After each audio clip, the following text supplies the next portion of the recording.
할렐루야. 오늘은 누가복음 24장 13절로 35절의 말씀을 중심으로 부활의 소망이라는 말씀을 가지고 은혜를 나누기를 원합니다. 영국에 아주 훌륭한 설교가 생스터라는 목사님이 계셨다고 합니다. 그는 고령이셨는데 전신마비가 찾아왔다고 하는데요. 그래서 항상 누워서 지냈다고 합니다. 부활주일이 다가왔는데 목사님이 딸에게 귓속말로 나지막하게 말을 했다고 합니다. 사랑하는 딸아, 오늘은 부활주일이구나. 부활절 아침에 일어나서 예수 다시 사셨다고 크게 소리치고 싶다. 그런데 아무리 소리를 질러도 목소리가 나오지 않는구나. 그래서 아빠는 답답하기가 그지없었다고 합니다. 그런데 목소리가 나오지 않는 것보다도 더 기가 막힌 사실이 있을 것 같구나. 그것은 목소리를 가지고 있지만 예수 다시 사셨다고 소리치고 싶어하는 마음을 가진 사람이 많지 않다는 것이죠. 그렇습니다. 소리치고 싶어도 소리가 없어서 안타까워하는 사람도 있지만은 목소리가 있음에도 소리치려 하지 않는 것은 매우 심각한 문제가 아닐 수가 없다는 것이죠. 예수님은요, 무덤에 그대로 계시는 분이 아니라는 것이죠. 성경대로 사흘 만에 무덤을 깨치고 부활하셨습니다. 죽은 사람은 아무도 구원할 수가 없기 때문이죠. 성경은 빈 무덤에 진리를 증거하고 있습니다. 이 세상 종교의 교주, 성자, 영웅, 호걸은 다 무덤이 있고 시체가 있습니다. 그러나 예수님의 무덤은요, 사망 권세 이기고 부활하셨기 때문에 빈 무덤뿐인 것이죠. 부활을 믿지 않는 것은요, 기독교가 아닙니다. 그래서 우리는 예배 시간마다 사도신경을 통해서 본디오 빌라도에게 고난을 받아 십자가에 못 박혀 죽으시고 장사된 지 사흘 만에 죽은 자 가운데서 다시 살아나셨으며 라고 신앙 고백을 하는 것 알고 계시죠? 태양이 솟으면 어둠이 사라지고요. 봄이 오면 꽃이 피어나듯이 불법과 불의가 불신의 세력이 부활의 새아침에 여지가 없이 다 무너지고 마는 것이죠. 사도 바울이 말씀하신 것처럼 십자가의 도가 멸망하는 자에게는요, 미련한 것입니다. 그러나 구원을 얻는 우리에게는요, 하나님의 능력이 아닐 수가 없다는 것이죠. 사랑하는 성도 여러분, 십자가를 믿습니까? 십자가의 도를 몸으로 체험하고 있다는 것이죠. 자신을 부인하고 자기 십자가를 지고 예수님을 따르고 있습니까? 그렇지 않으면 제자들처럼 부활은 허탄한 이야기에 불과하다는 것이죠. 믿을 수 없습니다. 부활을 믿을 수 없다면 보이는 현세만을 쫓을 수밖에 없다는 것이죠. 여러분들에게 지금 어떤 어려움이 처해 있습니까? 근데 어려움에 처해 있을 때 두 가지의 성도들이 있습니다. 첫 번째는 뭐냐면, 왜 나야? 왜 그래? 하나님이 계셔? 하나님이 계시면 왜 나한테 이럴 수가 있어? 이런 반항적인 성도가 있는가 하면요, 두 번째 성도는요, 하나님 감사합니다. 이 어려움, 고난도 이겨내. 시험도요, 우리가 감당할 시험만 주신다고 했으니까요, 나에게 고난이 와도 그것을 당연하게 감사하게 받아들이면은요, 부활의 영광이 있듯이 정말로 축복된 삶이 열릴 때가 있다는 것을 꼭 믿으시기를 바랍니다. 요즘에 성도들은 이처럼 영원한 하나님 나라에 대한 소망과 현세적인 축복과 성공, 자기 성취를 이루고 세상적 성공을 꿈꾸며 로또 같은 축복이 없을까라는 기대를 하는 성도도 있습니다. 기대하는 것이 신앙의 중심부에 있다는 것이죠. 우리가 무엇 때문에 예수를 믿을까요? 나의 성취, 나의 축복, 나의 만족을 위해서 주님을 따른다면 반드시 이처럼 죄송합니다. 실망하고 슬픈 빛을 띠고 옛 생활로 돌아갈 수밖에 없다는 것을 말씀을 드립니다. 예수님의 십자가를 이해하지 못한, 십자가를 몸으로 체험하지 않는 한 여전히 우리도 그런 오해를 할 수 있다는 것입니다.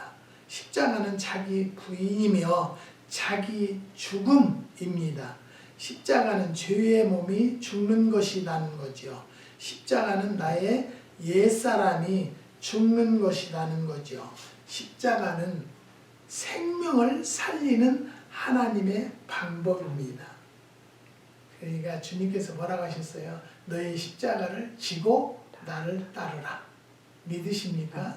그렇기 때문에요, 나에게 어려움이 있다, 어떤 고통이 있다 할지라도 나에게 주어진 십자가다라고 믿고 그 십자가를 짊어지고 주님을 따르면 주님께서 다 해결해 주시고 주님이 짊어져 주신다는 것을 믿으시기를 바랍니다.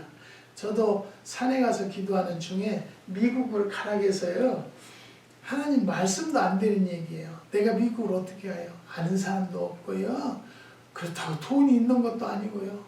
그런데 강권적으로 역사를 하셔서요, 먼저 가족들이 미국으로 왔어요. 오고 나는 안 간다. 내가 한국에 있으면서 돈을 벌어서 미국을 보내야 되니까, 돈을 보내야 되기 때문에 안 가겠다 그랬는데요, 몇 달 있으니까 주님께서 나에게요, 믿는 자가 가족을 돌보지 아니하면 믿지 않는 자보다 더 악하다는 거예요. 그래서 그냥 두말할 것도 없이 그냥 다 젖혀두고 왔어요. 왔으면 나는요, 하늘문이 열려서 축복이 막 쏟아질 줄 알았어요. 그런데 얼마나 힘들었는지 몰라요. 영주권도 금방 들 듯 금방 해줄 것 같이 하는 사람들도, 목사님들도 이용만 하고 안 되고, 그래서요 굉장히 힘들었어요. 그래서 밤마다 기도를 하는데요, 미국을 네가 왔느냐 내가 가라 해서 왔느냐. 저는 주님이 가라 해서 왔어요. 영주권도 내가 때가 되면 해줄 것이다. 그래서 그 영주권을요, 주님이 허락하는데요, 12년 만에 허락을 해주셨어요. 그런데 많은 사람들이 나를 영주권을 못 받게 가진 계기를 다 부렸는데요, 하나님께서 하나님이 보내주셨기 때문에 하나님이 해결해 주신다는 거예요. 그런데 먼저도 말씀드렸지만은 어느 주일날 흑인 아주머니가 오셨어요. 근데 자기는 흑인 교회 목사인데 한국 교회 예배를 어떻게 드리나 보러 왔다는 거예요. 그래서 뭐 드리라고, 그래서 예배를 다 드리고 갔어요. 가는데 마지막 축도하고 내려오는데요, 저자가 영주권을 보낼 것이다. 염려하지 마라. 그 사람이 가서 일주일 만에 영주권을 보내왔어요. 사랑하는 성도 여러분, 내가 왜 이야기를 하냐면요, 하나님이 하시는 일은요, 내 계획과는 달라요. 뭐 하나님이 하시니까 오늘 아침에 주겠죠, 내일 아침에 주겠죠. 그런데요, 12년 만에 주는데도 그 사람을 보내서 정확하게 조사하고 빈틈이 없으니까 일주일 만에 영주권을 왔다는 거예요. 사랑하는 성도 여러분, 나에게 지금 어떤 어려움이 있습니까? 감사하세요. 하나님께 영광 돌리세요. 그리하면 하나님이 해결해 주시는 것이 뭐냐면 하나님의 때가 되면. 제가 지난주에 말씀드렸나요? 어느 권사님이요, 교통사고 재판이 있대요. 4월 28일 날 재판이 있다고 그랬는데요. 부족하지만 나름대로 기도를 했어요. 하나님, 누가 잘잘못을 따지지 말고 그 권사님, 집사님은 하나님의 자녀이기 때문에 하나님이 역사해 주세요. 근데 지난 주간에 전화가 왔어요. 목사님, 법적인 문제 해결 다 됐어요. 어떻게 해결됐어요? 그랬더니 그냥 5,000불로 해결 다 끝내기로 했어요. 할렐루야. 재판을 하면은요 힘들어요. 지금은요. 또 영주권자들은요 그런 전력이 있으면 지금은 무조건 내쫓는데요. 그래서 얼마나 감사한지. 사랑하는 성도 여러분, 여러분들도 개인적인 사정, 어려움이 있어서 하나님을 원망하시지 마시고요. 그 하나님께 감사로 바꿔보세요. 그러면 하나님은 절대적으로 크게 역사하실 줄 믿습니다. 지금 병상에 누워있는 장로님도 계시고 또 아파트를 팔려고 하는 권사님, 성도도 있고 공황장애로 고통받는 하나님의 자녀도 있고 하지만 이 문제들은요 하나님 앞에 구하면 주실 것이요, 부르면 찾아주시고 만나 주시겠다고 하신 그 하나님은요 절대적으로 빈틈이 없으시다는 것을 여러분 믿으시기를 주님의 이름으로 부탁을 드립니다. 예수님의 십자가를 이해하지 못한, 십자가를 몸으로 체험하지 않는 한 여전히 우리도 그런 오해를 할 수 있다는 것을 말씀을 드리는 것입니다. 십자가는 자기 부인이고 자기 죽음이라고 분명히 말씀드립니다. 십자가는 죄의 몸이 죽은 것입니다. 십자가는 나의 옛사람이 죽은 것이죠. 십자가는 생명을 살리는 하나님의 방법이라는 거예요. 그렇기 때문에 나에게 주어진 십자가, 지금 고통받는 십자가 모두 주님이 책임져 주신다는 것을 믿으시면 아멘입니다. 십자가는 생명을 살리는 하나님의 방법이에요. 그 십자가가 우리를 살리는 방법이라는 것을 말씀을 드립니다. 십자가는 우리가 지고 따라야 할 사명입니다. 벗으려고 하지만 이 과정을 겪어야 된다는 거예요. 그래서 요즘에 날이 얼마나 바람이 말도 못하게 불어요. 그래서 왜 이렇게 바람이 많이 부냐. 매실이 열렸는데 엄청 또 매실이 떨어져요. 떨어지는데 내가 그 매실 농사를 오래 지은 집사님에게 전화를 해서 물어봤어요. 매실이 이렇게 떨어지는데 어떻게 해요? 그랬더니 목사님, 매실은요 지가 감당할 만큼만 열리게 하고요, 달려있게 하고 그 다음엔 다 떨어뜨리니까, 떨어지는 것은 이 나무가 감당을 못하니까 떨어뜨리는구나 라고 생각을 하세요. 그래서 제가 할렐루야 했어요. 많이 열리는 것은 내 욕심이고, 하나님 앞에 나는 기도를 뭐라겠어요? 감당할 만큼만 주세요. 요즘은 매일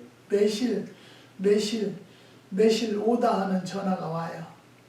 근데 저는 지금 오다를 받을 수가 없어요. 왜냐하면 풋매실은 저는 안 팔거든요. 솜털이 있고 통통하게 연글지 않은 것은 안 팔아요. 왜냐하면 목사라고 하면서 세상 사람들과 같이 그냥 정말로 독이 있고 솜털이 있는 것을 파는 것은 아니다 싶어서 그냥 놔두고 있어요. 그러니까 맨 나중에 따요. 다른 사람들 다 팔고 난 다음에. 그렇지만 우리한테 오다 하신 분들, 기다리는 분들은 있지만은 어떤 분들은요 다른 데서 구했대요. 그러면 나는 다른 데서 오다 받지도 못했잖아요.